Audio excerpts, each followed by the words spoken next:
Plan acknowledgement. This is the committee of the whole meeting March 28th. Town of Hinton respectfully acknowledges that it's located on First Peoples traditional lands. We recognize this traditional territory to show respect and understanding to those who walk this land since time immemorial. Today, we uphold our ongoing responsibility to work together in the spirit with the intent of the treaties with all the First Peoples and the nations that call this place home. The town expresses gratitude for the opportunity to build a better community on these sacred lands for generations to come. With that, I call the meeting to order, and we have the adoption of the agenda. Is there any changes or additions to the agenda? No. Would I have a motion? Thank you, Mr. Chair. I move that we adopt the committee of the whole meeting agenda for March 28th, 2023, as presented. Okay, all in favor? Opposed? Citizens minute with council. No, No, I don't really. No, just heard of their condition. I sent an email to all the councilors. Did everybody get my email today? Yes. Okay. Thank you for coming. Delegations and presentations. None. Is the mayor coming? He's on. Thank you. Reports from administration. Let's start with the Forest Heights Drive information. Thank you, Chair, and good afternoon, all of committee. So I'll just walk through at a high level a little bit of the history on this file. Back in 2016, the town sold what was reserved land to a developer for expansion. At that time, that land sale triggered subdivision, reserve disposal, land use bylaw, and municipal development plan amendments at the time. When the developer applied for a development permit for the parking lot, it was issued June 6, 2018. The parking lot expansion was not considered a new development. Therefore, the development authority did not impose the land use bylaw requirement within section 3.61 for a solid fence as a part of the conditions. The purpose of that parking lot expansion was to alleviate the ongoing parking congestion, new vehicle deliveries, servicing vehicles, and blocking to avoid blocking the Forest Heights Drive entrance. As a part of that development permit, it was issued and advertised as a permitted use under the highway commercial district within the land use bylaw.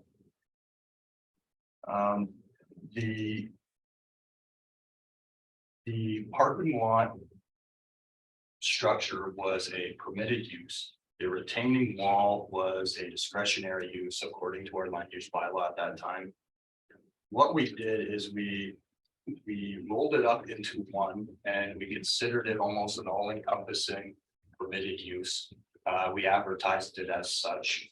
I do believe that we erred in our process on that because permitted uses are typically not advertised. Discretionary uses are, and so are permitted uses with variances. So that was the nature of the ombudsman complaint. The ombudsman complaint was filed. They came out with 4 recommendations related to that process.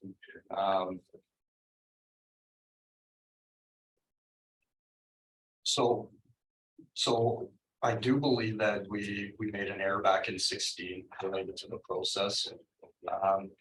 In order for any resident to make an appeal on this issue, the appeal would have had to been specific to the retaining wall because that was the only discretionary use as identified in our land use bylaw. There was no opportunity to make an appeal specific to the parking lot or its conditions. So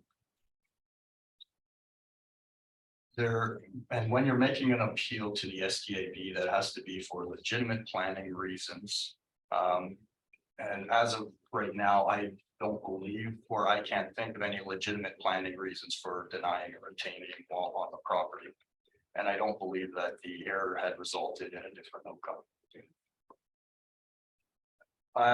At this time, I recommend that council look at this proposal based on its merit as to whether we as the town should build a fence for the Forest Heights residents to provide something that is desirable for parts of the municipality. Further, I also recommend that if we are looking at doing something in this area, that council also consider the possibility of enhancing the natural vegetation of the area. Just so council can take a look at the area and what the fence proposal. Charlene, would you be able to bring the Google Maps of the area?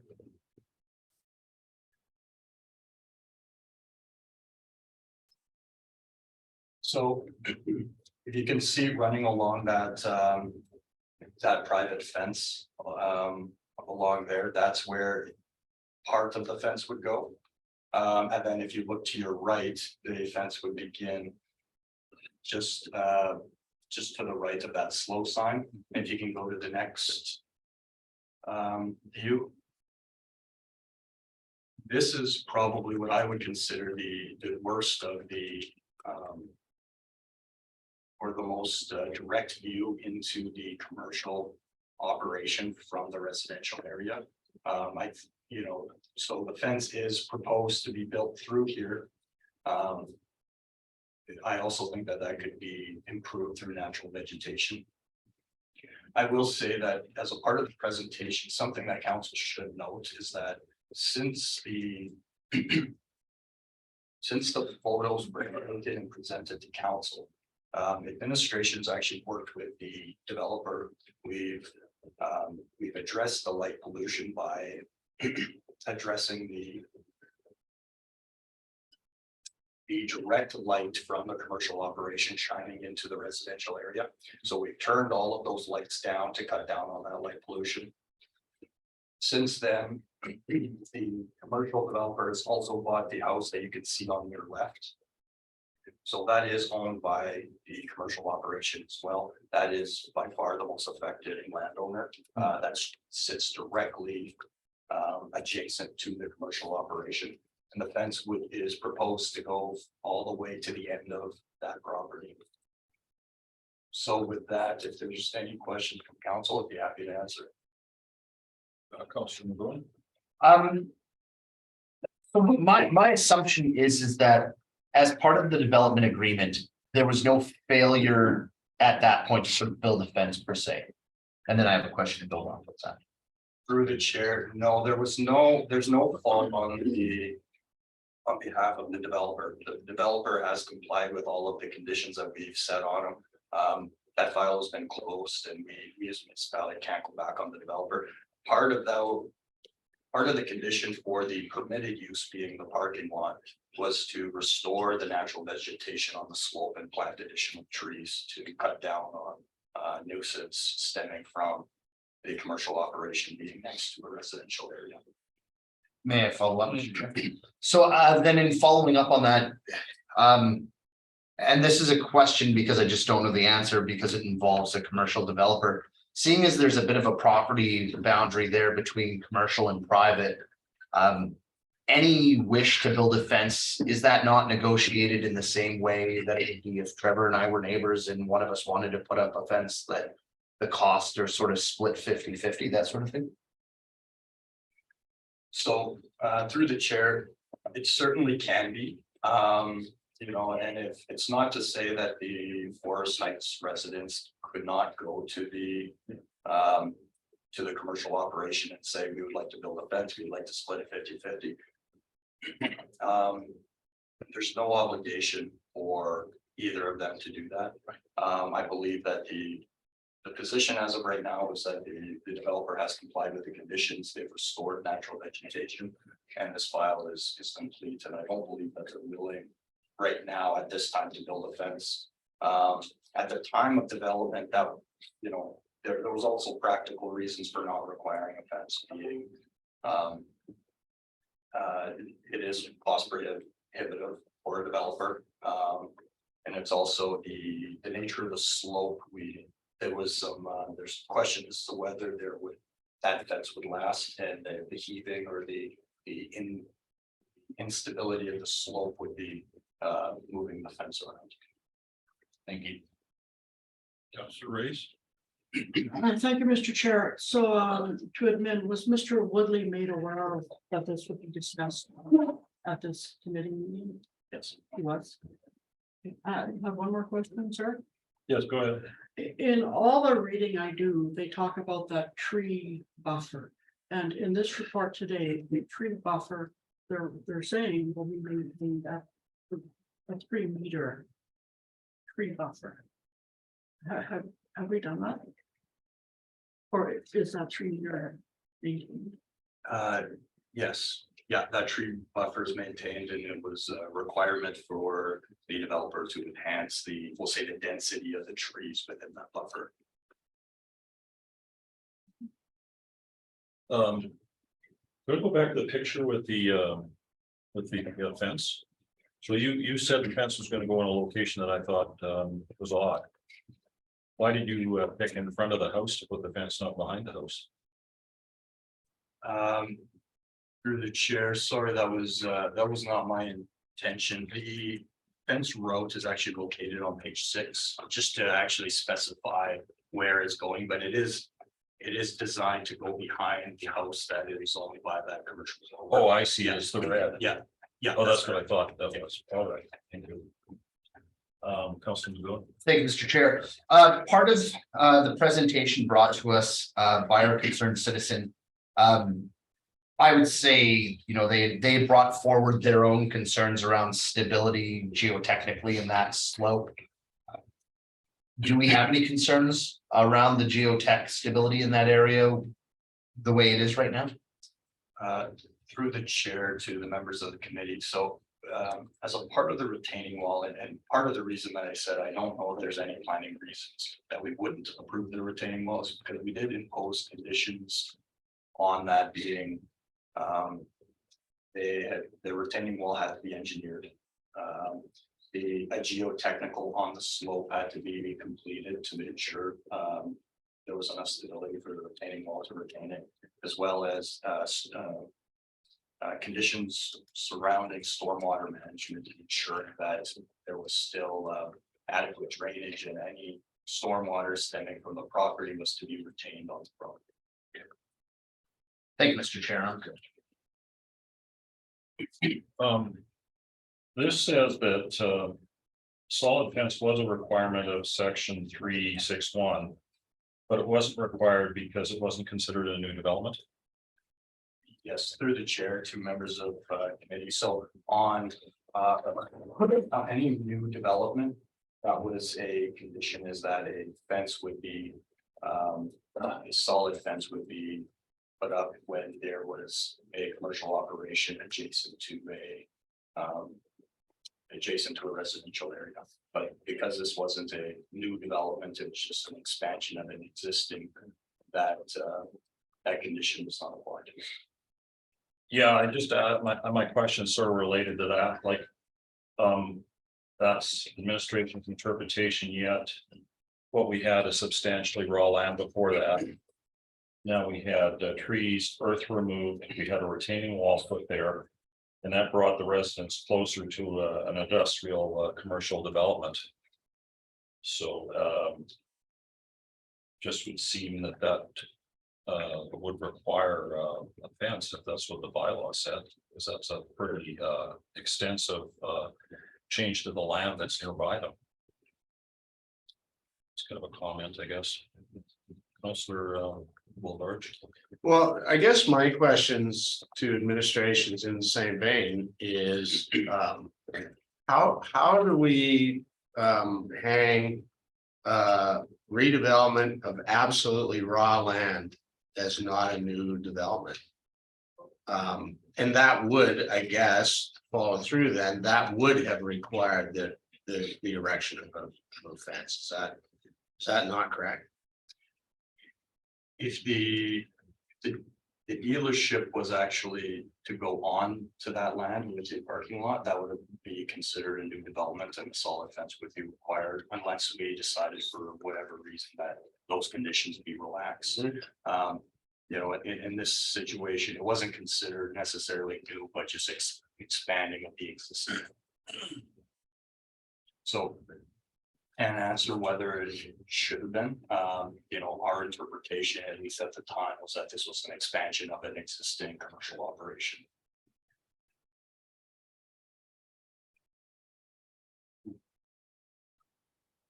Councilor Reyes.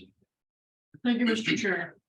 So fencing seemed to be a big conversation, you know, from both parties. So when administration made their decision on the fencing, was that information relayed back to the residents of Forest Heights?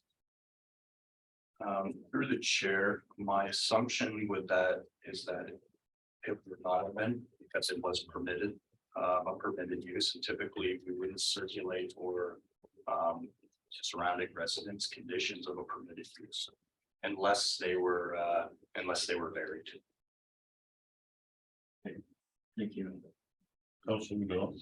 If it was the will of council, understanding that this is a bit of a different issue.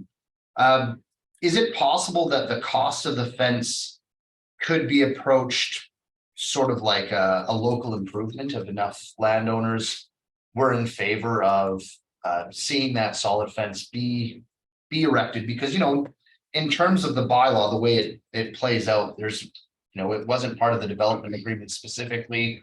It doesn't meet the terms of a new development per se, but understanding that the local landowners have a concern, perhaps there could be a bit of a cost share, you know, where a portion of the total cost could be bore through local improvement, the remainder maybe by the town to get a fence up. Through the chair, I would have to look at the specifics on what you can apply local improvements for. I'm not sure if the fence would apply, but while we council discusses, I can certainly try and see if I can find the answer to that. I know it's not a sidewalk, but you know, it's something a little different. If we were to build the fence and recognize maybe that that's the fair thing to do, or does this have any implication on other projects that we've got going on? Through the chair, that would be a decision of council. If we do want to just simply add this to the capital list, we can. I recommend that we likely would fund that through our reserves. Right.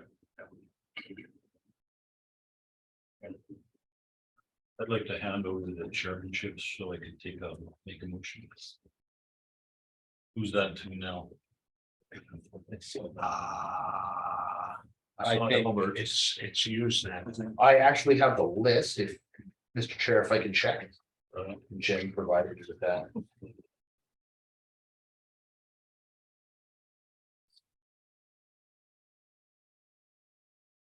It is me. Okay, Thank you, Mr. Chair. thank you. Councillor Taylor. Yeah, I'd like to make a motion that council direct administration to build a solid fence, separate this development of Forest Heights from the residents. And the reason why I just think that's the fair thing to do, because I kind of consider it almost like a new development. So much land and stuff was removed.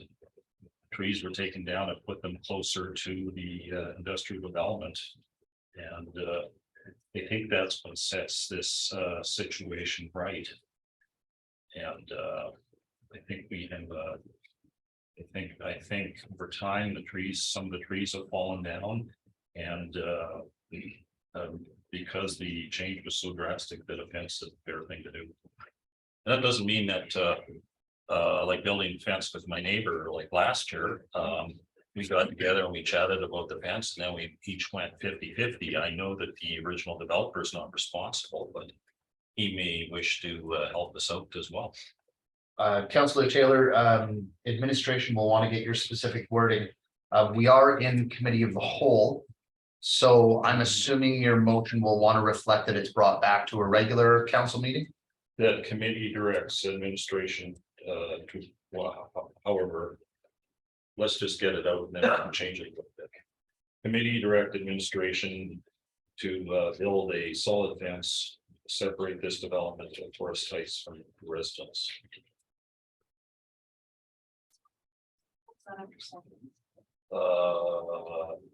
To separate solid fence, to separate this development of Forest Heights from the residents.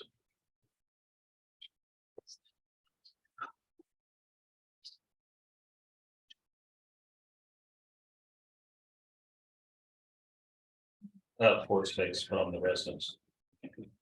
I'm just gonna take a moment and go to our CAO. I think CAO, my initial concern would be that this is an actionable.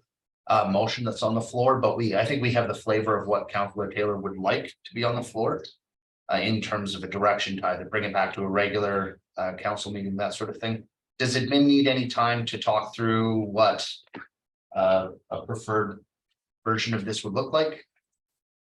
Through the chair to members of council. No, I think we're clear. But yeah, I would recommend that we just have the direction to bring this back to a future meeting of council.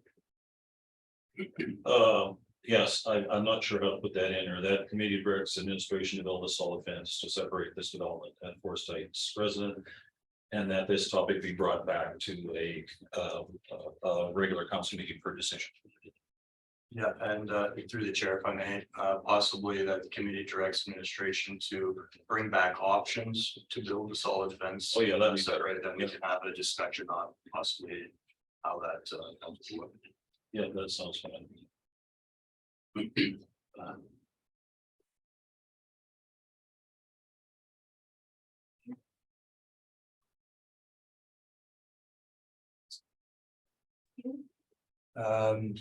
Directs administration to bring back options To build a solid fence, to Yes. separate this development of Forest Heights residents. to a future council meeting, correct? Sure, okay.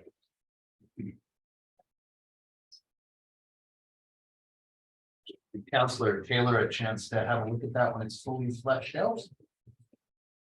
Councillor Taylor, does that meet with your expectations? Well, actually, I say to separate this development from the residences. Separate this development of Forest Heights from, after Forest Heights, from the residences. To a regular.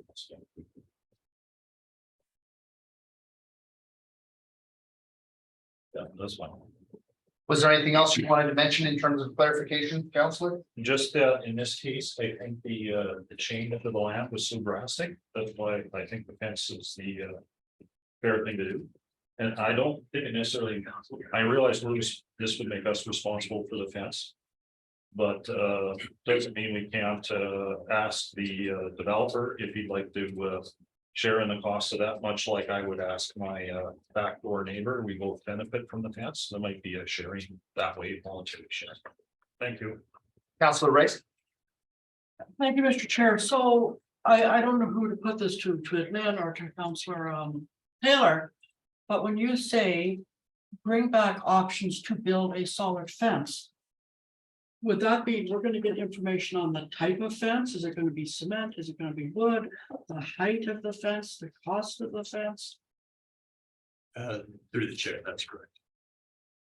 I would further add to that part of the options might include some discussion with the neighborhood, because if they're not happy with what we're doing, then we're just wasting our time. Councilor Labarge, oh, sorry. Councillor Labarge? I think we do need to have a look at this. If I did read the ombudsman report and there were 4 recommendations, but one of the things that he did indicate in there that the decision to have this go from being discretionary to allowed is that notification wasn't given to the residents at in Forest Heights. And I think when something changes the nature of your property this significantly, I think you have the right to know about it and have a say about it. And missing that step, I think, was critical. So I'm going to speak in favor of this. Councillor Haas? Thank you, Mr. Chair. I guess, and I mean, it's just a matter of, do we want this to come back to a committee of the whole meeting to discuss those options, or are we comfortable doing it at a regular council? I guess it's taxpayer dollars. We don't know what the cost is gonna be. I prefer. Honestly, I think I heard the CEO say to a council meeting, then it leaves it open for them to whether it's appropriate for a regular or a committee of the whole. So I don't know if that's something to think about to Councillor Taylor or to administration. Is that what would administration prefer on a matter like this? Through the chair to the rest of the committee. I'm comfortable with bringing it forward to the council as it's outlined in that motion. Because essentially what we're going to be bringing forward is, our business case document or our capital planning documents that council's familiar with all of the options, all the implications associated with that. And at that time, council can certainly decide that we want to build a fence, or if council doesn't want some more time, we can defer it or refer it back to committee of the whole at that time. That's the wish of council. Thank you. Council, any further discussion before we call the motion to question? Seeing none, then I will call the question. That committee directs administration to bring back options to build a solid fence to separate this development at Forest Heights from the residences to a future regular council meeting. And I do believe we are going to do this electronically. So we'll just we will call that to question as soon as it's up.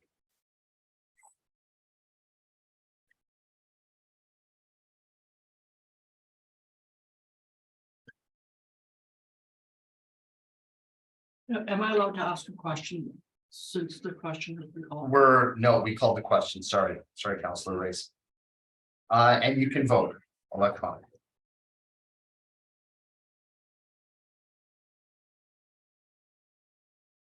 And that is unanimously. So Councillor Race, do you have a question now that we've? I do, thank you, Mr. Chair. Yep. So on this motion, is it important to add a thing to when this would come back to regular? Couldn't it? Through the chair, I don't know if that's necessary. I think there's a lot of things that we're gonna have to flesh out this, so I really don't have a good timeline. This is it's a little bit more complicated, I think, than just getting a quote on a fence, because we would have to look into likely geotechnical. We would likely have to look into partnering with private people too, because part of the fence that's proposed is actually on private land. So there's a few of these things that I think have to be flushed out. So I don't have a good timeline for you at this point. Excellent. Okay, thank you. And thank you, ma'am. I will now return the chair to Councillor Taylor. Excellent, thank you. I'm just thinking about Harold Blokaitis being here, and he's interested in the joint use of facilities. I'm fine, I can Okay, find it all great. we'll leave it the way it is then. Moving on to repurposing of capital funds for CCTV, please. And Chair, I will refer this one to our director of infrastructure planning trend. Well, through the chair, thank you, council, for first presentation here. So we were in the process of putting together a request for quotes to get this asphalt paving done this year. When we started to look at the details of it and decided to bring it back to council, we're requesting your direction to repurpose the money set aside for this paving project to do more CCTV camera work. The reason I was hesitant to look at doing this paving is we don't know the condition of your water, sewer, and storm pipes under these locations. I do know that with the GIS information we have indicates that the water line pipe is from 1956 of unknown material. The sewer line is 1981, 900 millimeters in diameter and concrete.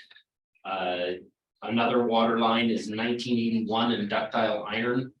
And the storm is a 1981 concrete pipe as well.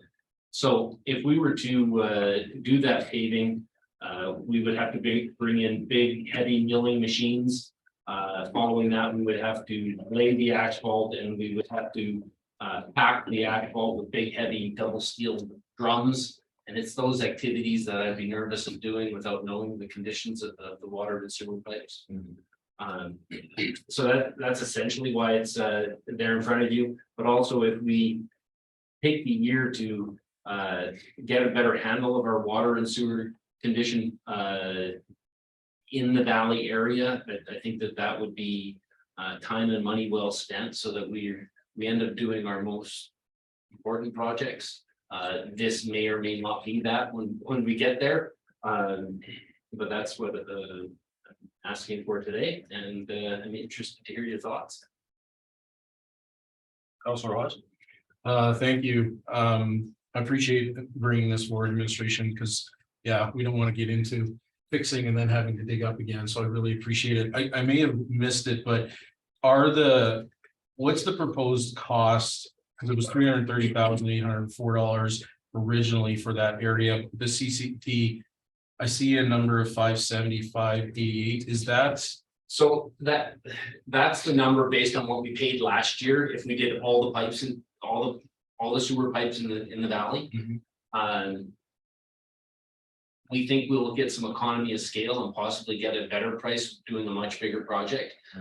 So we don't know what the price would be, but the other thing is that you know, we already have 60 set aside. If we add this money to it, we would then prioritize and bring the project in budget based on the money we have. As you can see further in the report, it actually itemizes the types of pipes, or at least what we think are the types of pipes. Well, the plastic pipes would be our least priority. So once we knew we had this money available, we would then do a better job of scoping the project and even after we tender, increase the scope or decrease the scope to bring the project in on budget. Thank you. Councilman Barge. When we go through the budget process, there's always the prioritization of projects. Paving that floated to the top, and then we chose CCTV scoping that administration thought was important. I mean, we're not talking about taking it from 60 to 80, we're talking about taking it from 60 to 450. I mean, that's a pretty substantial increase, and I guess I have concern when you take $330,000 out of this pot, just throw it in that pot and say we'll do as much as we can. Has the same level of consideration gone into what we would do with $330,000 extra dollars before it goes into that pot to go find out what we might be able to do with it?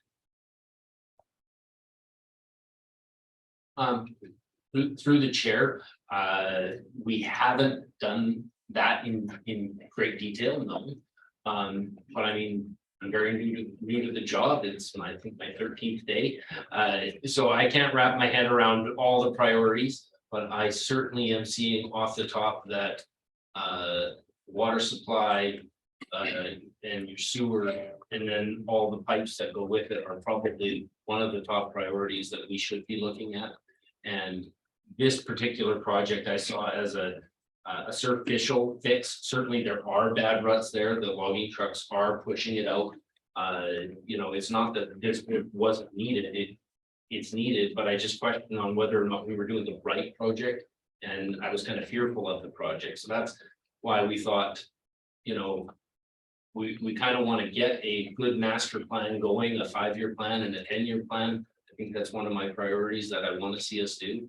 And getting finding out the condition of our underground infrastructure would be a good step of that. And this still only does less than half the time. Chair, if I may just add on to that as well. Part of the reason in bringing this forward is we think we'll be able to do a much better job of prioritizing projects if this variable is known, because as of right now, we're prioritizing based on the condition of the road itself.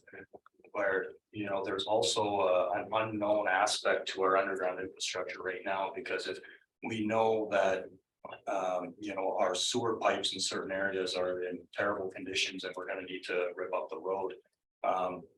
You know, we may prioritize that section of road over something that even might be in worse condition, just because when we do something, we want to do it once and we don't want to have to come back and redo the same thing twice. So, you know, we prioritize the best we can based on the information that we have available, but we just don't have all of the information available on the condition of our underground assets. Mayor Michaels? Thank you, Mr. Chair. Overall, I like this approach. Obviously, I know nothing about this world, so if this is the best way to mitigate risk, great. My question, if we do go down this path, are there alternative ways to do CCTV at $17 a linear meter? Are municipalities our size doing anything different to do it internally? Because to my understanding, once we pay this $500,000, we get a snap of our sewers in 2023, but that's it. So any further or future investigation comes at other costs. So are there alternatives, or this is the only way to do it? Through the chair, I'm not aware of any other technology to do it. The sewer lines is what we're suggesting to do. Those are easy because you can put the camera from manhole to manhole. Doing water lines is much more difficult because you'd have to actually excavate down and cut the line to get the camera in the line, and so we're not suggesting that. We're hoping to get some economies of scale, doing a large project. And the other thing that we're looking at doing is, well, you know, how can the town help out to bring down the costs? And we are looking at the option of using our own sewer flusher so that the contractor doesn't have to do that part, which again might save some money and make the money go further. When we look at that option, we have to make sure that we're not going to delay the contract. We need to make sure that our equipment and manpower is capable of staying ahead of them. And so until we have those conversations with some potential contractors, we don't know if that's viable to do yet or not. Through the chair, if I could add, just in conversations that I had with Trent on this item, CCTVing of our sanitary is a fairly niche skill that's possessed by these contractors, and I think a lot of the cost actually comes not just of the camera, but the analyzing of the data and the software required in order to analyze the data to be able to give us what we need is the difficult part. So you know, in Trent and I's conversation, pretty much every municipality contracts that out for that specific reason. It just, there's no the expertise isn't available, as this is such a niche project. I was next. Yeah, I'm okay with redirecting, say, a portion of that $330,000 for funds to the section of road that you want to put on hold to do the CTV work there, but redirect the whole $330,000 outside of the like Councilor Labarge was saying, outside of the capital budget process, outside of a looking at that capital project in light of all the other capital projects, outside of a detailed capital planning sheet like this, you know, like we do a 3-page sheet for projects of less value, and here we're doing, you would do a $330,000 project just on like a 2 or 3 sentence description in a thing in a briefing package. But I'd be okay with a portion of that so that this section of road could get looked at thoroughly underground, because we've seen from Greg Avenue the value of the CCTV work. That was really valuable. And I like the idea that you're going to delay this project so that we don't have to do it twice. But Yeah, I just think that, to do such a major project outside of the budget process, without strategically considering it, and I wouldn't mind if we were going for high priority things, CTV work where we had problems and we knew that we were gonna do that. But it doesn't appear that we're gonna do that, so that's sort of where I stand on redirecting the 330, just redirecting a portion of it to make sure that we can at least get this, area CCTV. Magoon, Councilor Magoon. Thank you, Mr. Chair. Yeah, for me, the project makes sense because we've seen that there's areas of the valley, especially where we have. 70-plus-year-old pipes that have, busted out and we've had roads dug up and accesses dug up so that we can maintain services to citizens of the town. Ultimately, the last thing we want to do is build new roads on top of infrastructure that's going to have to get dug up anyway, and there's no real way of knowing that until we have a look down there. That logic makes a lot of sense to me. The only thing that I have to be sure of is because this is a large switch of funding from those capital funds that were originally pegged for asphalt resurfacing. Does administration need any more time to make sure that the switch of that much funding from asphalt resurfacing to CCTV work is the right decision?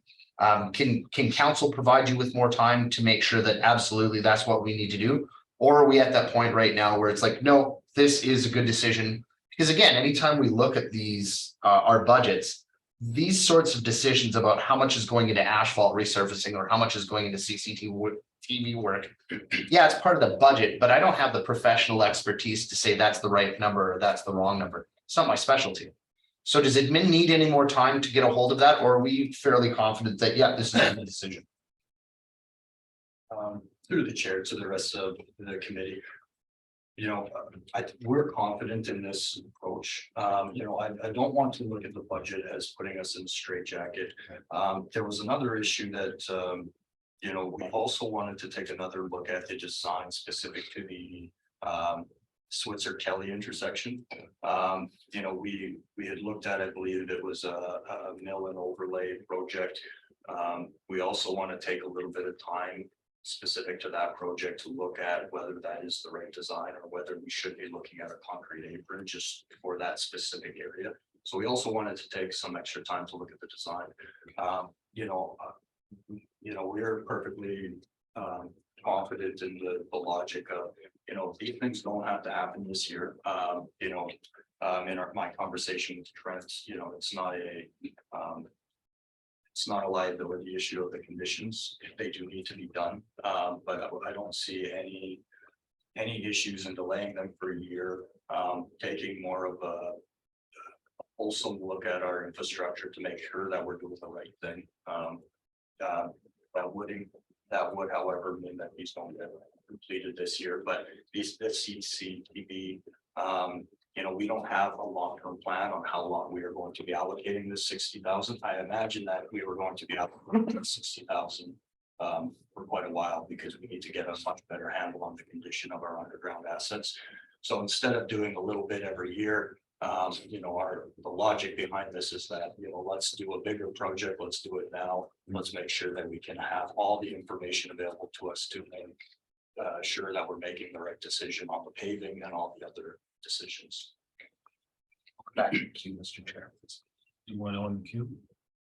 Please. Councilor Race. Thank you, Mr. Chair. I have two questions, and I hope my first one doesn't sound odd. Well, it could. So I'm sure it dealing won't. with pipes that are 50, 70 years old, could massive rainstorms be detrimental to these pipes that are really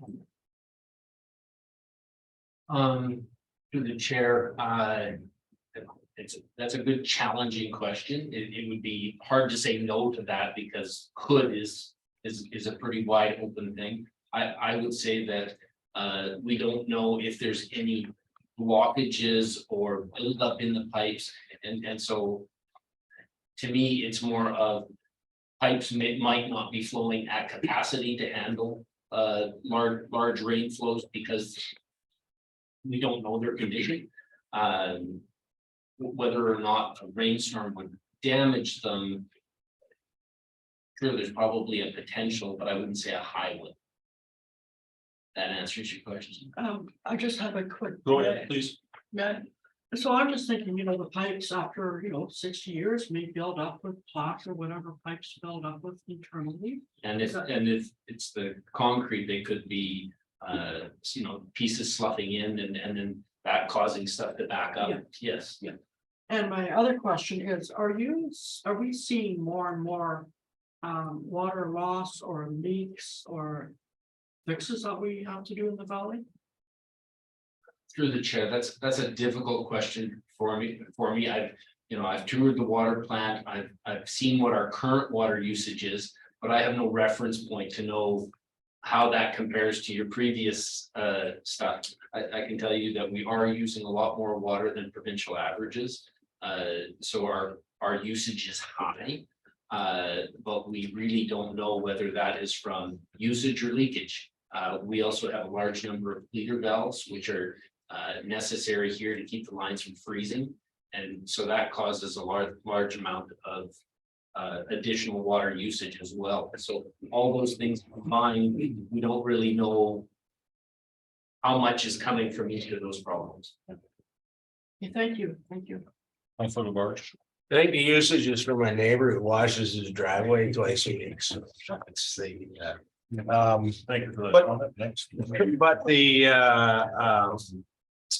this money would be ultimately consumed in the asset management buildup, is that correct? Yeah, through the chair, more or less, this is some of the key information we would use and the data that we would need in order to build out our full asset management picture. So we have a good, much better or more sophisticated understanding of the conditions of our assets. Because right now we do typically assign materials to them. Sometimes I believe we can contribute age, but this would give us a really detailed look at what the condition or what condition of those assets are. And when they, very specifically when they need to be repaired. Well, I guess then my question is, given the way things have gone, how much work can we do this summer? Like, is it realistic to say we've got $450,000 to spend on CCTV work? Let's go do that. That's a lot. I mean, is that doable? Is it appropriate to have that kind of a budget number sitting there, given we haven't even awarded a contract yet? Through the chair, we would certainly have those discussions with the contracting community as we go out for tender.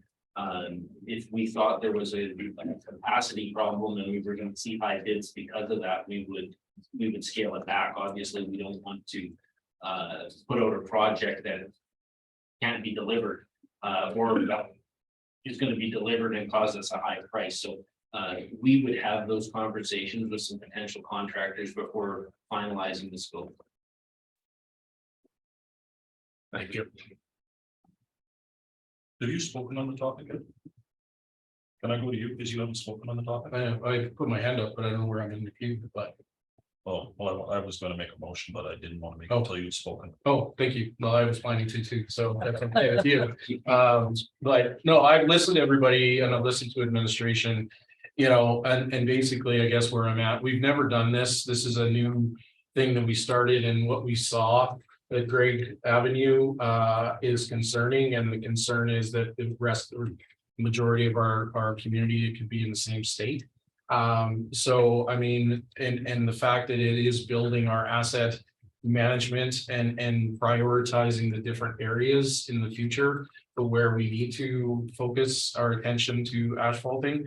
I'm gonna feel comfortable with the recommended action that committee directs administration to bring back to future council meeting, the consideration for repurposing of capital funds, $330,804 from Sitzer Asheville resurfacing project to be utilized for CCT utility infrastructure assessments. And if I may just add to that, I mean, is the jug handle there need to be repaired? Absolutely, but I think we need to know first off, what's underneath there. But I do appreciate too, it is a high traffic area of heavy equipment. And having a better look at that design, I think is an appropriate way to go at this time as well.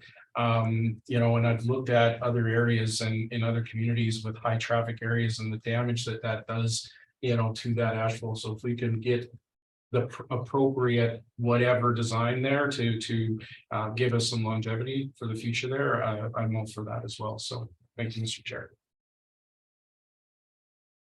Okay, I have myself in queue. I'm all in favor of having a good discussion on CTC TV work for at budget time, spend this kind of money, but I'm not in favor of doing this outside of the budget cycle, other than spending extra money in addition to the 60,000 on maybe a priority project, which might be to do the work underneath this road. Because I think that we just made a few months ago a budget decision to spend 60,000. We considered it with all the other priorities. I don't see a rush to do this in the budget. This could be brought forward to us with a detailed, thorough analysis. We could look at how to spend close to $500,000 with all the other priorities we have. This just seems a little bit like too much ad hoc-ery to me to vote for that. Thank you. Anybody else? Councilor Labarge. Thank you. Yeah, I'll support the motion because it's gonna come back to regular council, but I'm in the same mind as that. Reallocating all of that money just doesn't make any sense. I think for us to have some dry powder at the end of this budget season may not be the worst possible situation. So I'll be happy to support it because it's gonna come back for review. I wouldn't support the full $330,000 being moved over. Councilor Oz.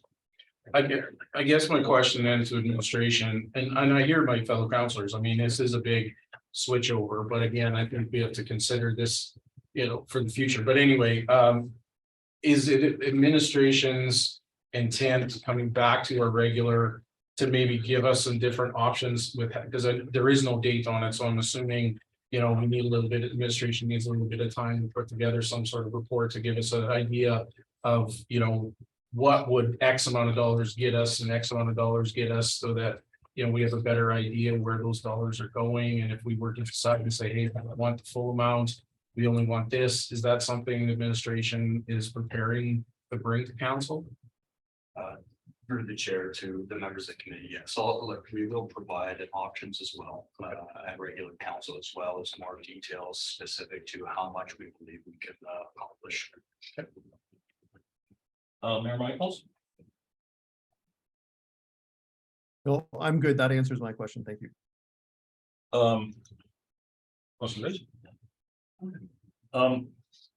Yeah, I changed my mind in light of your question. If this is coming back with options on how to thoughtfully spend this money, I think that's a worthwhile thing to do. If it was just to spend the money, I don't think that's productive. But if we can come back with options, that's fine. You're so agreeable. Not usually, no. Okay, with that, no more comments or questions. Could we vote on this system here if I can find this one?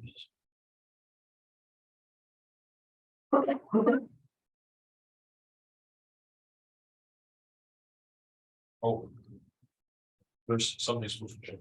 Nope, yeah. Well, there it is. Okay, we're gonna vote on the committee direct administration to bring back the future council meeting in consideration for repurposing capital funds of 33804 from Switzer Asphalt Resurfacing project to be utilized for CCTV utility infrastructure assessments. Please vote now. That's 6, 4, and 0 against. Thank you. Anybody else have any comments on that? Councilor Voss. Just a quick, and I'm not, but time wise, I guess we're probably a little bit on a crunch, right? With the, when do you expect potentially this come back to us for a decision? Well, through the chair, we will work as hard as we can. Whether or not we would have it for next council meeting, I think might be too optimistic. So I would aim for the next regular council meeting after that. No, thank you. Right, if we're finished, then we'll move on to bylaw number 5965 cemetery fees, please. Thank you, Chair, and I will pass this one along to Garrett, who is the acting Director of Corporate Services today. Good evening, council. Before you, we have a report for bylaw 796-5 cemetery fee schedule A. The purchase of new columbarium, council looked at the associated costs with providing that service to the community. Along with that, we also looked at other costs associated with burials in the cemetery. And we are proposing the attached fee adjustments to attain a cost recovery for these services, which we are not currently doing. These costs include increased costs of new columbarium, as well as the associated costs for services for winter burial, which are much higher than summer.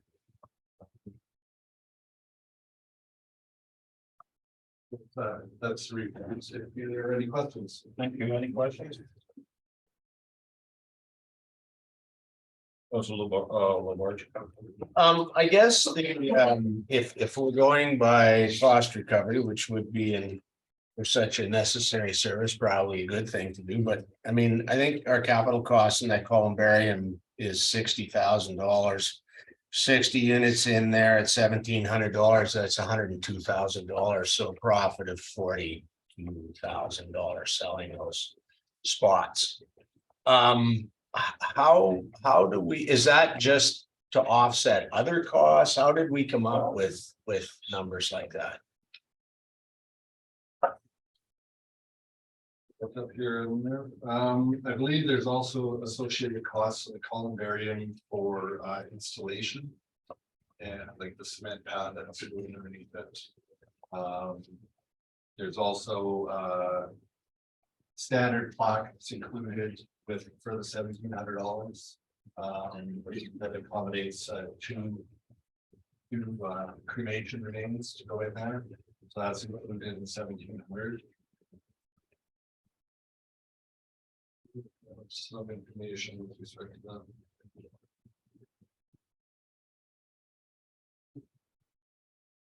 Right. I was given all of this on Friday, so.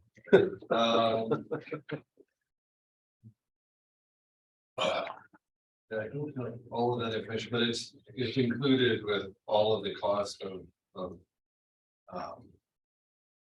the standard plaque that we just don't, you just can't go to the local engraver and buy a plaque, right? It's stuff that we provide, and so that it looks nice and it looks the same.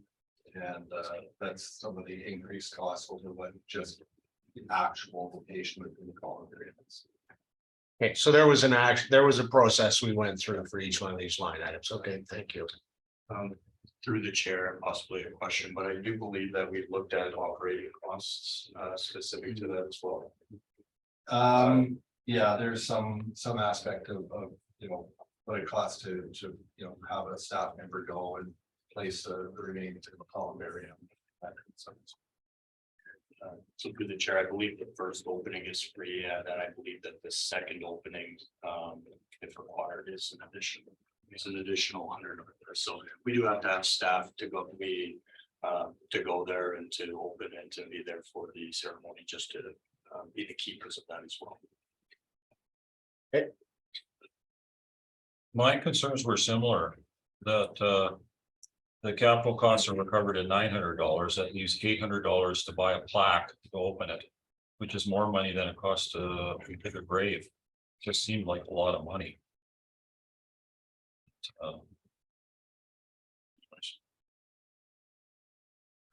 Councilor Gould.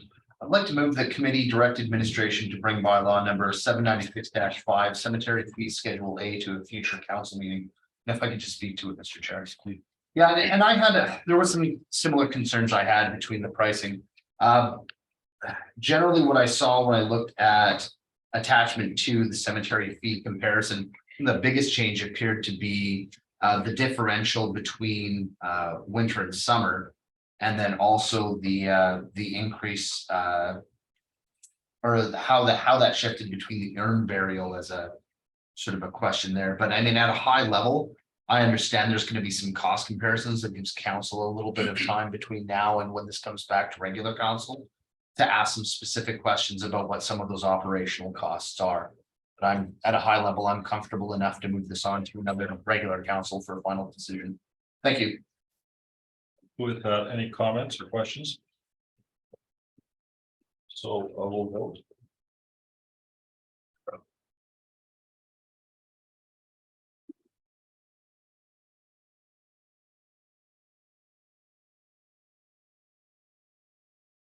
I'm gonna vote that the committee direct administration to bring bylaw number 7965 cemetery fee schedule A to a future council meeting. Please vote for or against.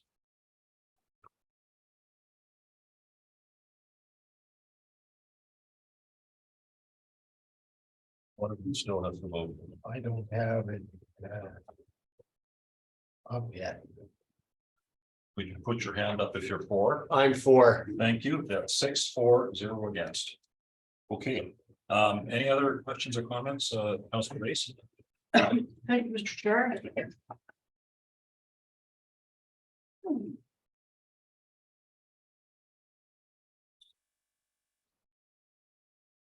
So I wanted to look at the main bylaw, 796. The initial one back from 1987, if I may. Sure, go ahead. So one of the questions I have in our current bylaw. Business hours, I think, are from 9 to 2. So anything happens after 2 o'clock at the graveyard. Or on holidays or on weekends, we're gonna be paying extra money, whether people will. Back in 87, it was 5 o'clock. So why did we move from 9 to 2? Does anybody know? I'm not 100% sure on the reasoning for changing the hours from 9 till 2, but most likely has to do with staffing and, you know. Placing the time that, you know, once you get past 2 o'clock, then the amount of time it takes to do certain aspects of it may approach into overtime for staffing, that kind of thing. We can chat with parts about that. All right.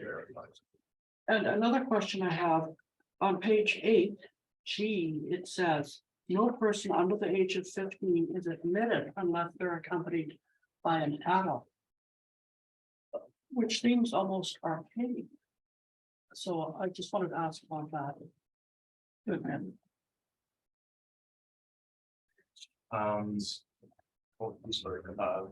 Students. Thank you. So through the chair to the rest of the committee, the bylaw itself needs to be returned to council for a rewrite. It is quite aged. It is not up to date. It does not include some of the components that council has identified as priorities in the strategic plan. For example, the green options for burial, multicultural options, amongst other things that are, it doesn't even require at this time that certain components of the burial are resulting in a safe facility to operate in perpetuity. So having experience in that area and having the functional aspect of maintenance of the facility after the fact within my department and talking with finance, we're going to work together on that bylaw rewrite. A draft has been prepared, but I'm not comfortable with the draft as it currently stands. And so you'll see that very shortly. It's on the business plan for the year. The whole bylaw will come back to you. Oh, excellent. Councilor Labarge. So you had said there's certain elements of the burial that may not allow for safe operation of the facility. What do you mean? To clarify through the chair to the rest of the council, for example, grave liners are not required. A grave liner is a concrete box essentially that within which the coffin is interred. And the point of a liner in that, although they're expensive, they do ensure that there isn't subsidence after the fact. Later on, some years or months later. And I think even Hinton had the occurrence where one of the people operating mower actually had a sudden subsidence as the mower was passing over the grave site. So the plot itself basically caved in. So liners prevent that. They're also expensive, so there'll be some public consultation that'll need to be brought into that. So that's one of the aspects. Has to be addressed. Chris, thank you. And through the chair, if I may, ideally, we would bring everything forward at the exact same time with the bylaw rewrite as well as the fees. But we have the columbarium coming in fairly soon. And we do have quite a backlog, I'm told, of people who are trying to purchase these. But we don't want to allow for the purchase of them until we have the fee set. So we think if we can, you know, if council's okay with that, amend the fee so we can start selling the columbarium items and then come back at a later date with the rest of the bylaw, because as Jude mentioned, it is very important. Any more comments or questions? I have a question or comment, question. Is it possible that when this comes back, I could get the 1,700 broken down a little more detailed? Particularly how the 800 is going to be spent. That's not going to go for the capital costs. Yes, We should we can provide a Understand- breakdown as to understand how we arrive. That'd be perfect. Thank you. Okay, nothing else. Let's move on to ND 2564 Canadian. Royal Canadian Legion annexation. Thank you. Thank you, Chair. I will pass that one along to Gary as well. Good evening, council. This evening, we're presenting a report on municipal taxes paid by the Hinton Legion branch. Administration has compiled a list of municipal comparators on how taxation for Legion is handled in other areas of the province. And provided a multi-year financial information which shows overall financial revenue and expenses, as well as financial information that isolates a portion of revenue and expenses generated by the portion of the Legion that is subject to municipal taxation under the gaming, liquor, and cannabis act. Having now received the request report, administration is open for any further direction or committee may choose to accept the report for information this time. Thank you. Councilman Gould. Thank you, Mr. Chair. So just, I think it's fairly simplistically, as is found under the background section of the report, the very last line, if it's the will of council to move this forward with the direction that a further tax reduction be put in place. Again, that's something that can happen under section 347(1) of the MJ. That's correct. Through the chair, there may be other opportunities or other mechanisms that we could also look at specific to section 363 as well on passing a bylaw specific to how much we want to tax them. One thing I will mention is that historically, what they've done is they've taken a percentage of the assessment that they've based on the revenue, they've taken a piece out that they have deemed the Legions to not be exempt. As if you can see on the page 36, the taxable assessment that they've applied has gone down relatively significantly from 21 to 22. Big reason for that is I believe at one point in time they were assessing 35% of the 35% of the assessment of the Legion was being taxable. I believe now it is being taxed at 15%. So there's been a significant drop in receivers. So you can see the total payable as of right now is about, or last year was 2,200. This year, because we haven't set the tax rate, we don't know for sure, but we do know that the taxable assessment once again has declined once again. So if there is any appetite to look at further exemptions, we can make a motion to that effect and bring that forward to regular council. Council's okay with the existing exemptions that have been provided, we can simply receive for information. Councilman Labarge. So question, when that assessment's changed, we say, okay, 15% of the property is commercial, 85 is a nonprofit running their operations in there. Does that impact at all what's due to the province or due to Evergreen, or does that number stay unaltered at 100% of the value of the property?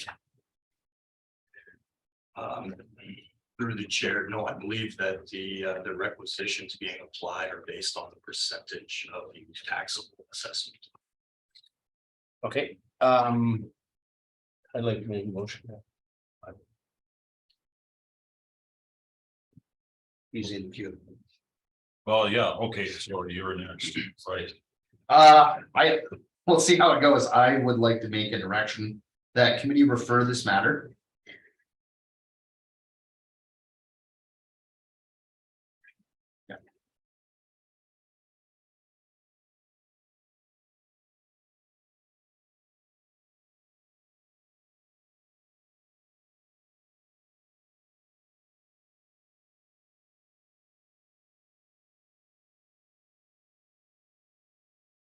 That committee refer this matter to council for a full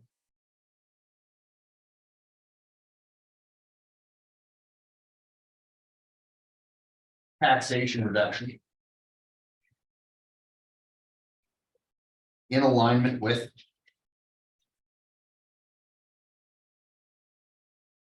section 347(1)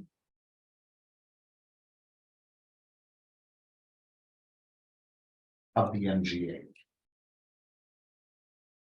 I can speak to Mr. Chairman. Yeah, I don't know what the desire of other councillors are. I think the Legion is one of those cornerstones in our community that has been present for a very long time.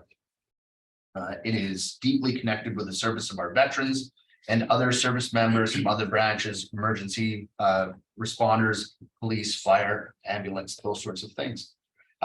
They have sponsored for a very long time our local cadet unit, housed them, given them a place to work out of and sort of pursue their own program. This is not an uncommon practice. I appreciate the report from administration. It's brought to us other communities where this is a practice. And I appreciate the footwork that went into sort of digging that information up. Of course, it's the will of council to decide if they want to keep things status quo or if they want to change that percentile around a bit. I just, given the history of the Legion in this community and looking at some of the other communities where this is a common practice, I would hope that council would give the support for really what we're talking about. It's probably a difference of maybe $1,500 a year in some cases, but it would mean the world to a not-for-profit trying to keep the lights on. Thank you. Well, that's not the motion I was gonna make. And I actually wouldn't support it. I think they're down to 15% of their floor space now. And good or bad, they're competing with other businesses. And I think at some level, we need to be respectful of that as well. And so I think at 15%, we've done what we can do because there's a responsibility on the revenue side of things as well. So I wouldn't speak in favor of this. I think they have a fair enough position. Thank you. Councillor Race. Thank you, Mr. Chair. So Councillor Magoon, are you saying a full exemption or reduction? Full, sorry, if I may, Mr. Chair. Yeah, please go ahead. Thank you. No, as a full tax exemption, as was found in Great Valley, High Prairie, Jasper, Big Valley, those sorts of communities. Oh, okay, so and that would include the two separate requisitions, right? Fully exempt. Thank you, sir. I will support this. Yeah, I'm in queue too. I think they are getting a good deal, but that they should pay something to be fair to other businesses. I mean, we've gone down from in the $4,000 range to 2,000. There's a lot of other businesses that have to pay taxes for their liquor service, and this is as low as I think we should go for taxes for this outfit. And I mean, I strongly support the Legion as well, and I support them with my attendance at a lot of the events there. So, a big supporter of the Legion. Any more comments or questions? Oh, Councilor Hawes. Yeah, I'm not gonna support a full exemption at this point. Maybe consideration of a lower one. I still feel like at 15%, they're getting a better deal. It is a competitive market that they're in, and you have to be mindful of that. I mean, I appreciate everything the Legion does. You know, but we also have to think of everyone else as well, so. I would be in support. Thank you. Roy, any other comments or questions? With that, let's move to the vote, please. Through the chair, I believe Marcel had something. I would look, I didn't see his hand up. Do you have something to say? Oh, yeah, well, I'm doing quick math, so it might be irrelevant, but I'm going to support this. It's very unique and it's to view this on a year-to-year basis. Would I support this forever? No, but the history is still there with how it's transitioned into the way, and they compete, but it's very different. They're not there to make money, where other businesses are there to make money. And there are other institutions that we don't tax, and I do think this will come to light provincially, but the Legion in 2020, I still think is a place that offers something very unique and nothing compares to it. And honestly, they just have to go out and find this money, which they do. But this is a helping hand to something really, really traditionally has brought the community together. So for that, I'd like to support them, and it doesn't overly affect our budget, and there are no other comparables to me. So it's not a slippery slope. It's not like we have 20 other organizations asking to do this. This would be the Legion and the Legion alone. So they support it. Any other comments or questions before we vote? Councillor Rice? So you know what, right now, the Legion is just doing everything they can to get money in their pocket. They're bringing groups in. Hinton is supporting that. I wished I had that list of things that the Legion does for free. Every year, they put on that tea, and they have to pay for the food, they have to pay for the dessert, they have to, that's money. That they're putting out to provide that event, and there's numerous events that they put on for free. They're not charging anybody, but they're paying. So that's all I have to say on this. Any other comments or questions? Oh, yeah, Councillor Voss, yeah. I guess I'm looking at this, we've had many people, residents, businesses over the years come to us with reasons for why they can't make the taxes or whatever, for whatever reason. And we've, you know, very seldom, I don't think I can recall ever that we've done, you know, made an exemption for anybody. You know, there's reasons for why a lot of people struggle, and we have to be mindful of that. And I agree, they do these things for free, but maybe they need to change how they do their business and not make it free, make some money on these things so that they aren't in trouble. You know, I realize that things change, but I mean, we're looking at fee schedules that have in 1984, and now we haven't changed them. Maybe they need to look at their structure and look at the way they can do things. So I'm still not going to support 100% exemption at this time. I think that they're getting a reasonable reduction. So, and I'm treating it like anyone else that comes to the council. So, thank you. Councillor McGowan? For myself, and I only speak for myself, is that I think it's a little sad that we're trying to treat the Legion like everybody else. They don't offer what everybody else offers. This is an organization that first and foremost, it presents a service to honor those people who have served our country. I don't know of any other business that does that. So to say that, well, they're the same as a bar simply because they serve alcohol, I don't buy that. That's not good enough. They're also an organization that has a dedicated amount of space, very large, ongoing, that they don't make use of, that goes towards the cadet program, developing our youth. We don't have enough of that in town. So to simply say, well, they have a space where people can rent and they serve booze, so they're the same type of organizations, it's not good enough.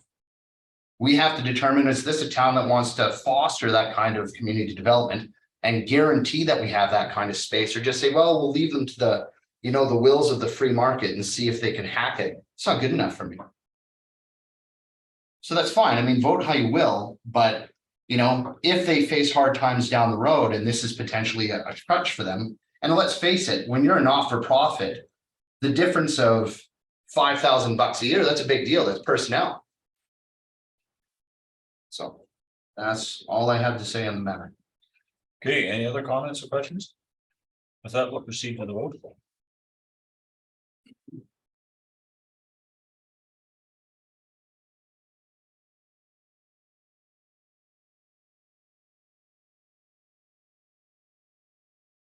Right, we're going to vote that committee refer this matter to council for a full taxation exemption in alignment with section 347(1)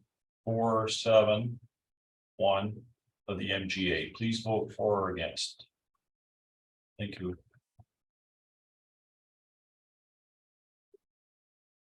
Okay, with that, we have voting for Marcel Michaels, Ryan Magoon, Joanne Lins, voting against Trevor Haas, Stuart Taylor, Brian Labarge. The motion doesn't carry.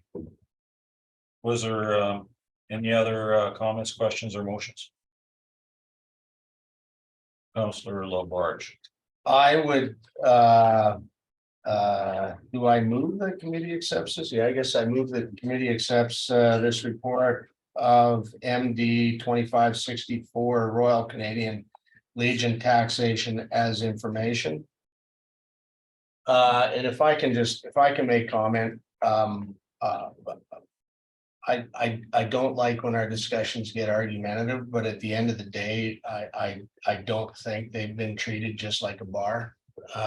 They're at 15% of what a bar would pay, and I think it's regardless of the work that's done, I think it's important to recognize all citizens that step to the plate, and so I really don't know that my position was quite as aggravated as all that, but I just think it's important. Our job is the fairness arbitrator in the middle. So I made this motion with that in mind. Any other comments or questions? Councillor Reyes? To administration. Is the Legion able to approach the Evergreens Foundation and ask for a tax exemption from them?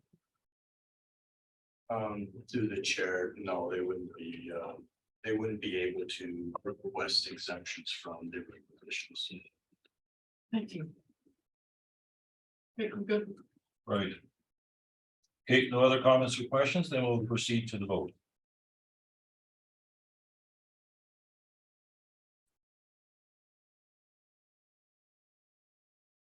We're going to vote that the committee accept this report of MD 2564 Royal Canadian Legion taxation as information. Please vote for or against. Thank you. We have 5 for, 1 against. We have Marcel Michaels, Trevor Haas, Stuart Taylor, Joanne Race, Brian Labarge, and against we have Ryan Magoon. So the motion's carried. Thank you. Any other comments or questions on this topic? Okay, let's move on to joint use of the facilities. Thank you. Mr. Chair, Sorry. Go ahead. before we officially move on to the next point, if I can declare my pecuniary interest. Oh, yes. Thank you. By all means. Thank you. No, I want to thank administration. I submitted the question because the next item deals with my employer as one of the partners of the joint use agreement. It's based on the advice of administration that I declare pecuniary interest and remove myself from the discussions. And then, of course, my plan will be to do the same if and when it hits regular council as well. And due to family priorities, which were previously submitted to admin, I won't be returning for the reporting period. So thanks. We will struggle along without you. Thank you. Okay, can we move on to joint use of facilities? Thank you, through the chair. Just. Councilor, in a minute. Awesome. And don't listen at the door. No, I won't. I promise. Have a great afternoon. You too. See you. So committee, this item is being brought forward today to facilitate a discussion on the joint use of facilities agreement. And to identify the committee's position on the matter and seek ideas, opportunities to optimize the existing facilities for the benefit of the community. I've outlined through my report the we'll say the material clauses of the existing agreement with the public school division. I've also included a schedule that was from 2019. I used 2019 as a baseline simply because that was the last full year that was uninterrupted by COVID. 2023, I expected the full year as well, but the scheduling hasn't been fully flushed out, but it has changed certainly since 2023. But really what I wanted to talk to you about is, number one, are we happy with the agreement as it's outlined? You know, I'll bring to the committee's attention as well. Although the Evergreen School Division is not a party to this agreement, we have been providing, just as a matter of practice, our facilities to that school division for under the same terms as we offer it for Grand Yellowhead. Although we don't have a reciprocal relationship with them where we require free use of their facilities. So I think that's certainly an area that through this joint use planning process we need to address. I think that will help some of the issues that I believe we're having. I think just by adding, I think it would be 2 more gymnasiums to the inventory that we could pull from that would help just by that nature. But as of right now, our agreement more or less with Grand Yellowhead is that we don't money doesn't change hand unless there's some additional items such as additional lifeguards or instructors.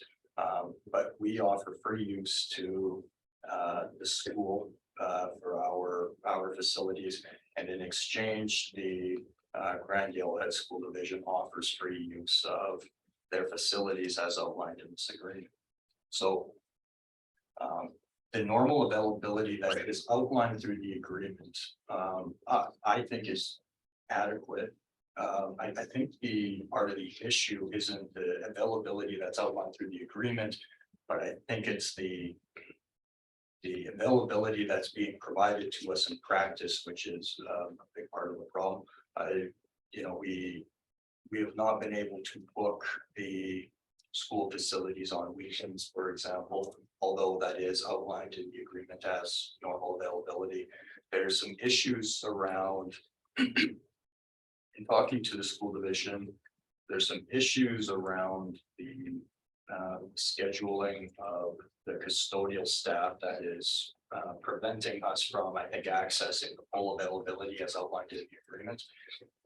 I think that those issues can be rectified if we sit down together through the joint use planning agreement process to see how we can increase the availability, and whether that be through scheduling, whether that be through you know, another agreement through the sharing of resources. I think we can come to some kind of resolve, and I hope that we can.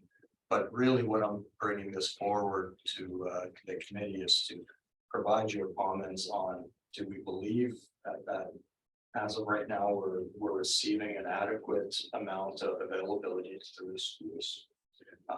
Whether we're happy with the facilities that either we provide them or they provide us, and any other comments or ideas or open discussion around how we can, you know, that you can provide to me prior to entering into negotiations with the school division, so I can bring back an agreement on the joint use of facilities that council will ultimately support. Councilor Labarge. So I have a question then. So, and when I talk to people, pickleballers particularly, weekends seem to be an issue. But it's part of the agreement, but they just say you can't. So what good's the agreement if there's no ability to claim the space? No, sorry, so through the agreement, the normal availability is for the weekends. 8 AM to 8 PM on Saturdays and Sundays. That's the normal availability. I think the issue is coming from, although that's outlined in the agreement, there's a requirement that we have to approach the individual schools for individual bookings, and they have the ability to say yes or no on individual bookings. Now, because they don't have the custodial staff, you know, their contracts are dictated through the school board, so the schools are in the difficult position of working with the schedule that's been provided to them. But because they don't have any custodial staff coming in on the weekends to clean up after these groups, the schools have traditionally simply said, no, we're not going to allow it for the weekend use. Anything more, Councilman Barge on the phone? So it would be just negotiation then to figure whether we supply a person or. What you're saying then is it's discussion with the individual schools. Is that how it would go then? That's correct. That's how the outline or the agreement is outlined now, where we approach through centralized booking with the town. That employee of the town goes out to the individual schools and see if we can accommodate whatever request comes in through any of the schools. The problem being that we have the answer for weekend use, for example, is typically no. I think we have a fairly robust use of Grandio has facilities during the week, but nothing on the weekends. So I think that's likely the gap that we're looking at. If council, or sorry, if committee would like us to come up with an agreement through these joint use agreements for use on the weekends, we can certainly approach the school divisions with that request. Like I said, I don't know what the answer is of getting that, but I think that if we sit down with the school divisions, we can come to some kind of solution to that. Mayor Michaels? Thank you, Mr.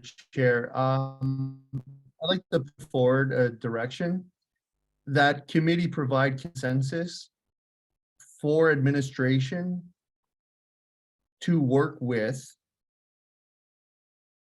the school boards to develop a method of increasing school facility usage on the weekends and to bring it back to a future meeting of council.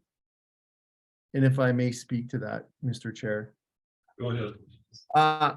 I'd like to see something come back. What are those options? What are the costs? What will it take to negotiate and talk in order to open up the availability of these precious that we don't offer, that traditionally communities such as Hinton should offer. We do not have a field house. Finally be able to have a conversation level to say, what would it take? What would that look like? So we say, well, do we want to offer programming and have these gyms open on weekends to provide much needed availability, especially during the winter months or cold months from September till May. So for me, I'm open to any or amenable to any changes to this, but I suspect this would give the direction to administration to have those discussions and bring us back something, make that conversation on where we want to go. Thank you, Mr. Chair. Mayor Michaels, can you see your direction as it's printed? I can read it to you if you can. I cannot see it. Okay, what we have written on the board, so you can tell us if it's right, is that committee provide consensus for administration to work with the school boards to develop a method of increasing school facility usage on the weekends and to bring it back to a future council meeting. Is that those are the words that you want used? Okay, perfect. That's good. Any comments and questions? Councilor LeBarge? Just a question, I guess, is, so this joint use JUPA. There I am, I'm being a politician, I use an acronym. But the, is there any capacity to loop the forestry school and their facilities in on this? Through the chair to Councilor Bart. So the Jupiter agreements are being developed as an obligation through the legislation. We don't have an obligation to have an agreement with the forestry school.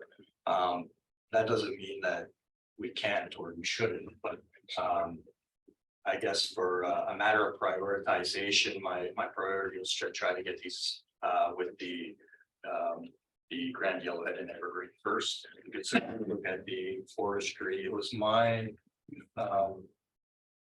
understanding, I believe that we had some kind of arrangement with them in the past. I believe that money did change hands in that arrangement. I believe that it was cost prohibitive. And that's why we had gone away from that agreement. Not to say that that would be the case now, and I certainly think that if our priority is increased access to the gymnasiums or other assets, that would be a worthy exercise. And they have a fantastic gymnasium. I'm in favor of Mayor Michael's proposal. In fact, I thought it was kind of odd when I looked at the agreement that you've given us.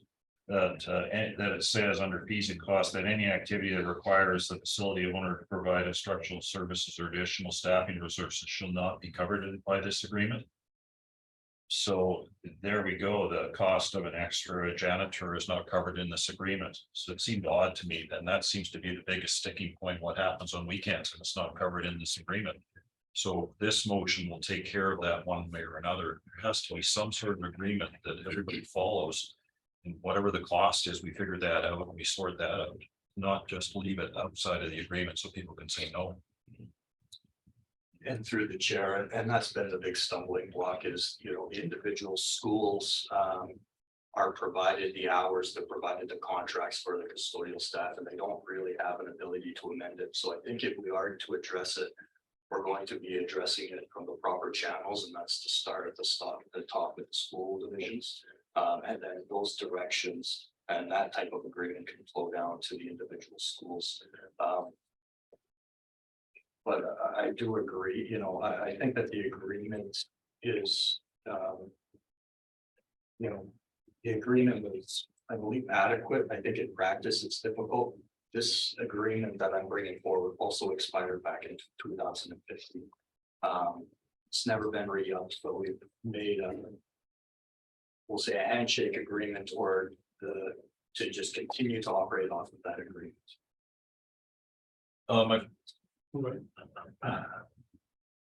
My follow-up question would be, we're going to sort this out before next winter. Correct? And then what you're going to come back with is see a draft, Grand Yellowhead, a draft, the Catholic school system with more details of what their usage of us are, up-to-date details of what taxpayers' usage of their facilities are and costs. This is just an interim discussion. We're going to see much more details later. Yeah, through the chair, I don't know if there'll be a tremendous amount of additional information regarding usage. I did provide 2019, which was the last full year, but these do need to be in place by June. I think 2023 will give us a good starting point for what the usage will be going forward. But taking the COVID years, I don't think will give us an accurate picture of what the usage will be under the existing agreement. As of right now, we know the usage based on 2019, which was the last full year that we had honored this agreement. I mistermed the usage. I meant potential usage, so that when we come back, we can see what the usage is going to be coming up. So that we can see that there's weekend things scheduled and all these groups are consulted and what is put into a schedule, and that's all negotiated. My mistake, absolutely. My mistake. Thank you. Councilor Hodgson. Yeah, I'm just curious, if I see Grand Yellowhead, I don't see any of the Catholic school. Do we not utilize their spaces at all? Or is that just not captured here? Through the chair, there are user groups who will, but there is a charge. I believe it's about $46 an hour. As I mentioned before, the agreement that we have is with Grand Yellowhead, and we provide the benefit to the Evergreen with in charge of the facilities, but when it comes to members of the community going to book the Evergreen School Division's facilities, it doesn't come through us as dictated through this agreement. It will go directly to their school board, and it's actually there's a fee attached to it. Okay. Whereas Grand Yellowhead's Grand Yellowhead, there is no fee, and we also track that because it comes through the municipality for those bookings. I'm gonna be in support of this direction. I think you know, obviously it needs to be looked at. I mean, 2015, the last time it was, and just the gentleman's handshake. So we need to, and if we can increase the usage for our residents, back in that time when it was made, we didn't have as many activities, and we've seen an increase of those activities and use of those areas. And so I'll be in favor of this. Hopefully, we can make an arrangement and an agreement. So thank you. Council Reese? Thank you, Mr. Chair. Where does Harry Collins fall? Through the chair, Harry Collins is a part of Grand Yellowhead. They're not on the list anywhere. No, for usage, I believe primarily that is due to just because they're a high school. Even through the agreement, it has recognition of the hours available for an elementary versus a high school, and that's just because you know, there's a great deal of after school sports that occur in the high schools. So there's just simply not as much availability through the high schools as there is in the elementaries. But they're part of this. They are part of, and they are a heavy user of our facilities. Thank you. Did I see your hand up here, Michael? Okay, any more comments or questions? Brad, we'll vote on this.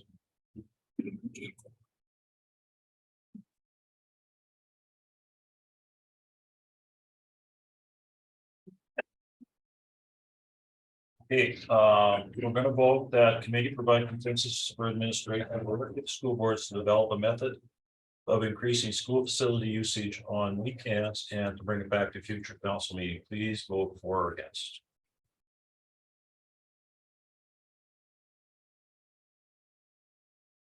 Oh, there's only 5 of us, right? Okay, everybody voted, so it's all unanimous. Thank you. Any other comments or questions? Council Reese? I do have a new direction. Go ahead, please. I'll say it slow. The committee directs administration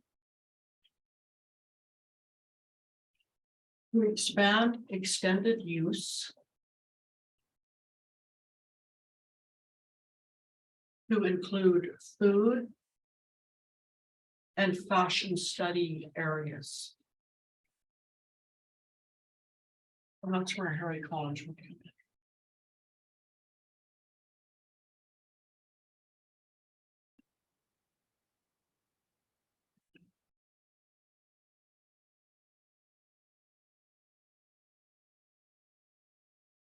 Does that reflect what you want to see? I'm sorry, I can't see it.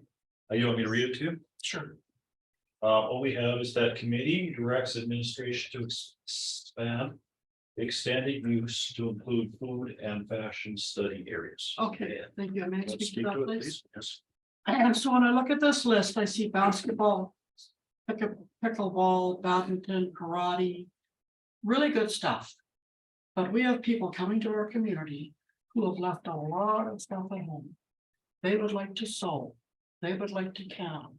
So by opening up the kitchen at the high school, opening up the home ec, the sewing machines for these people to go in and spend their time doing what they like to do. And pickleball may not be what they want to do.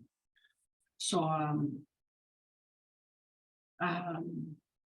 anyway, we have people coming to our community who have left much behind, like sewing machines. Things that really, did enhance their life. So I would hope that council would support me on this motion. Comments or questions? Through the chair, I did have a question about that to the school divisions, because there are some areas that require additional approval. which is to say they're not off the table, but they're not going to be made available for regular use. And if you want to use them, you have to call us and we have to work out some kind of arrangement in order to do it. That includes administrative centers, science labs, career and technology study suites and libraries. My question to the school division was whether career and technology study suites would incorporate that. And I got a loose yes, but that leads me to believe that we should likely specifically outline those types of things in the agreement, because that's not a term that I'm familiar with, Oh, or yeah. and a term that I don't believe the general public's familiar with either. I did make a phone call, and that's what I was told, food and fashion labs. But my big thing here is just to get it in.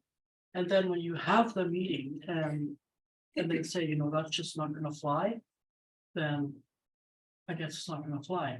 But if I don't get it in, there'll be no conversation at all. So. Thank you. Comments or questions?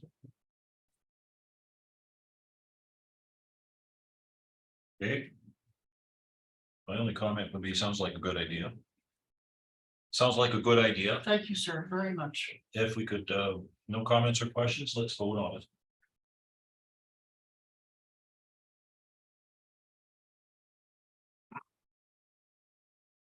Okay, we're gonna vote the committee directs administration to expand extended use to include food and fashion study areas. Please vote for or against.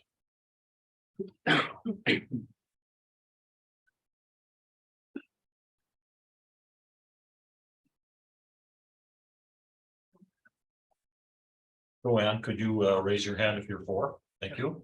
That's unanimous. Right. Any other comments or questions on this?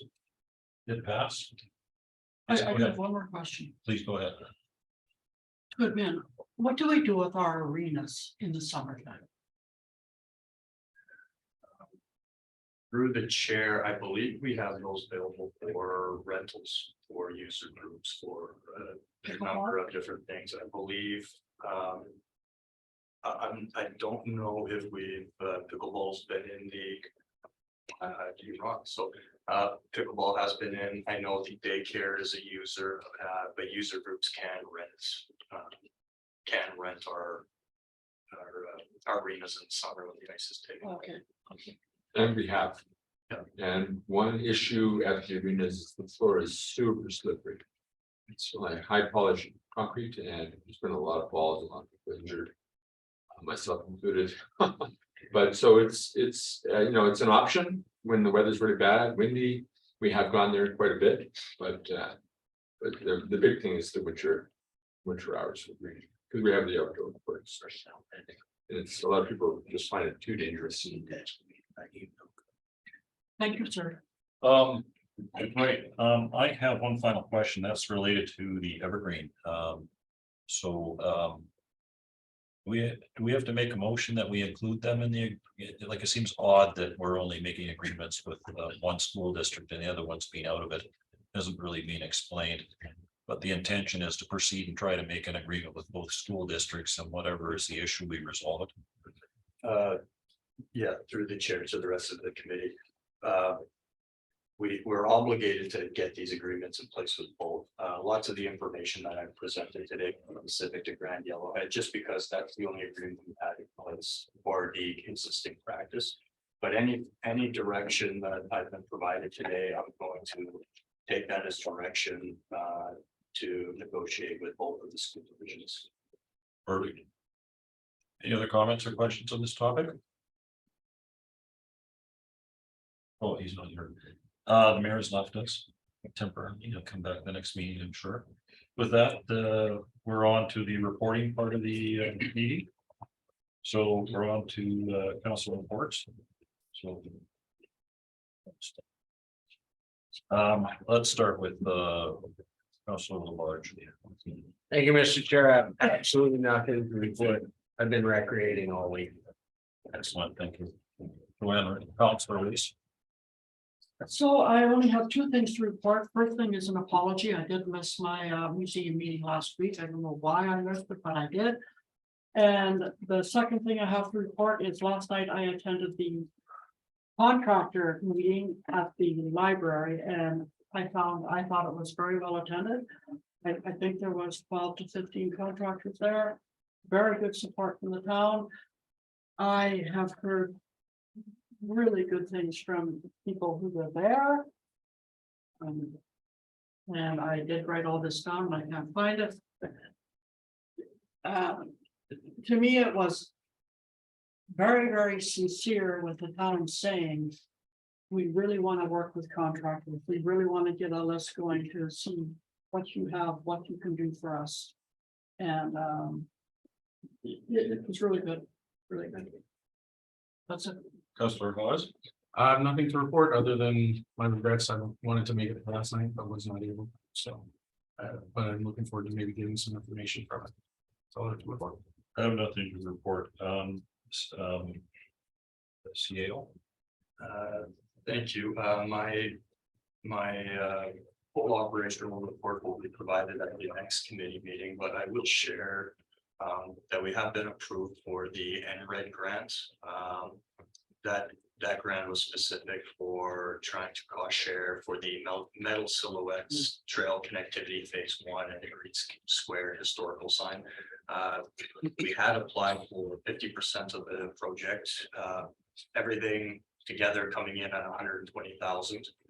We applied for 60. They did award us $40,000. So now that we have that award, thanks to Ms. Juke and her team, we'll be doing some work and gearing up in order to get these things done, and specific to some landscaping and for the Green Square historical sign. But we do have until February of next year to get this done. We intend to do it.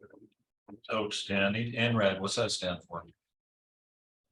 Northern Regional Economic Development. Is that like provincial or federal? All right. Anything else for reporting? If it pleases the chair, I would like to report an incident from today at approximately 8:15 this morning, give or take a few minutes. The fire services received a call for a structure fire directly across the highway from the UFA. It was determined by the investigator that the fire was not nefarious in any way, but was a result of the improperly installed wood burning stove. And I'd like to acknowledge Ms. Jukes, who, for her early intervention in calling and alerting 911 and getting the fire department rolling. She also went up to the trailer, notified the occupant who was inside the burning trailer, and got him out. Also determined by the investigator, had he been in there 2 or 3 more minutes, we would be dealing with fatality. So be it by sheer luck or divine intervention or just simple timing, Ms. Jukes in fact probably saved a life this morning. So I'm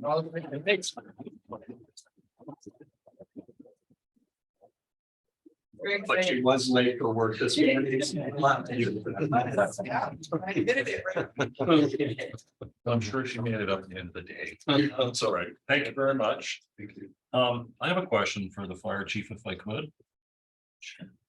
When I drive down Highway 16 and I turn by the Ramada Inn, on the left side, just off the side of the golf course, I keep seeing the smoke in the woods there. I'm just wondering what's going on there. Like, that's okay now that everything's wet out here, but it looks dry. If they keep doing that, it's gonna maybe burn down Hinton. I will tell you what I can tell you, Mr. Chair. There is a police investigation involved with that trailer and the smoke and the occupancy that's occurring in the bush there. It's actually on Crown land, so it's parks that is dealing with that, but there is a police action involved there. So that's probably all I can say about that at this time. Okay, thank you. No more reporting?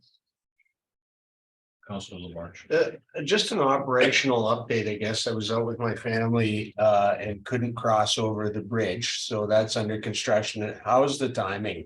Because we had to get all that construction done before the end of March, I think. Is that gonna be done? I can provide that update through the chair. So they did have some difficulty in installing some of the piles. They're getting close to wrapping up, but there is. I think about 5 piles that is basically spinning on the top of rocks, and so they need to. The contractor needs to have his engineer look at that and solve that issue for those piles. I believe we do have an extension to complete it into April. It's just the piling work needs to be done by March 31st, which the contractor is still trying to achieve. Okay, thank you. Yeah, the only other status report I wouldn't mind hearing about, we heard from Joanne, but can we hear from administration side about the contractor meeting? That's I belong to Winston. Yeah, sure, Mr. Chair. As Council Rice was saying that, it was well, of course, it could have been better attended. I mean, there was a few key contractors that wasn't there. And so what we are going to do is just to upload, if it's not already uploaded, to the website of the town with a link to, if you have any question, if you missed the session, please ask any question. There's going to be an email address as well. The package that was presented by the team that was there last night involved how to do business with the town, how could you become a new business owner, 3, what are the processes and the framework that we as a town have to adhere to. It's not us creating a stifling environment for that. And so that was an education process. We also advised our contractors as to how they can better participate on the Alberta Purchasing Connection, which is the APC. And that's a seamless, once they registered, they can take up any bid, they can participate as a subcontractor or a prime. We explained what a prime contractor is and the reasons why there's certain core requirements coming. We also advise what's coming in 24, 25. And so a lot of good questions came back. We kind of generated 4 or 5 questions just to whet the appetite of the audience. And from that, we built on. So we've got a couple of takeaways. The team is going to do a debrief next Tuesday about what we heard. Overall, I think it's a good start. Our work is cut out. And we will have another follow-up come November to say what we heard, what we've achieved, and what is still in the making. And then, of course, we're going to have this annually. Nice, thank you. The information will be available on the website as soon as it is approved. It's in draft, but it's ready to go as soon as you give it a thumbs up. So it'll be ready for you guys to do. Okay, we move on to status report. What's that? Through the chair, I believe that it's in relation to the action list that's provided at the end of the package starting on page 49.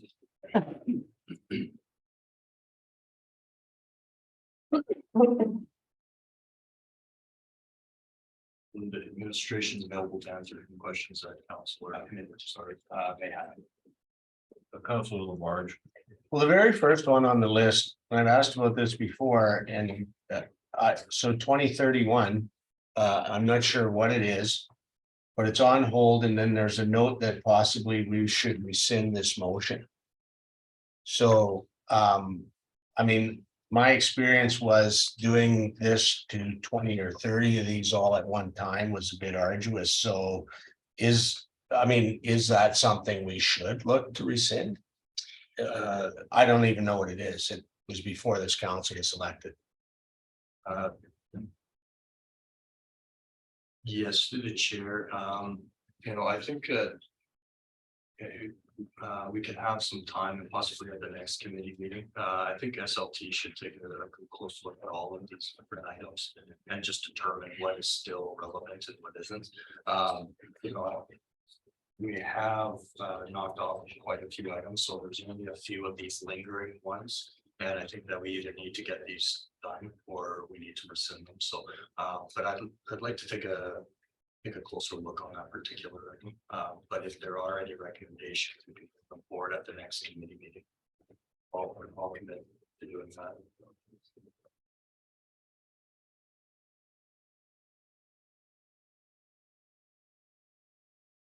I have a question on the library level of service and future budget years, the future meeting of the committee with the library board.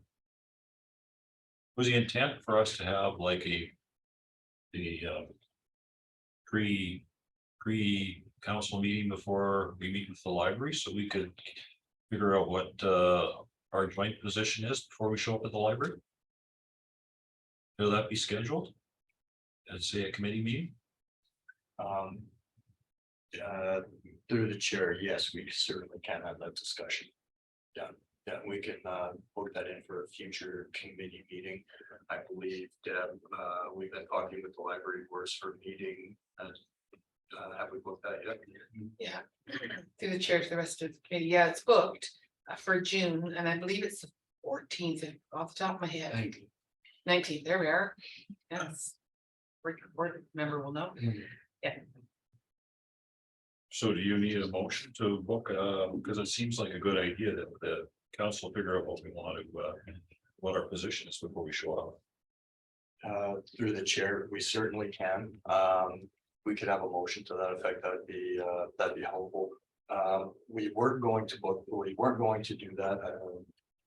Originally, I think that the intent, or as my understanding was, we know that the budget was being supplemented out of reserves.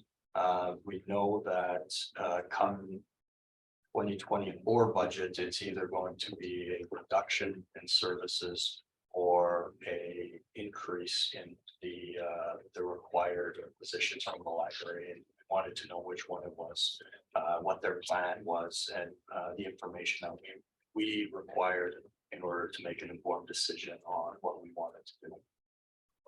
Oh, I see. So I've got the chicken before the egg. We should go to the meeting and then we decide what we want to do.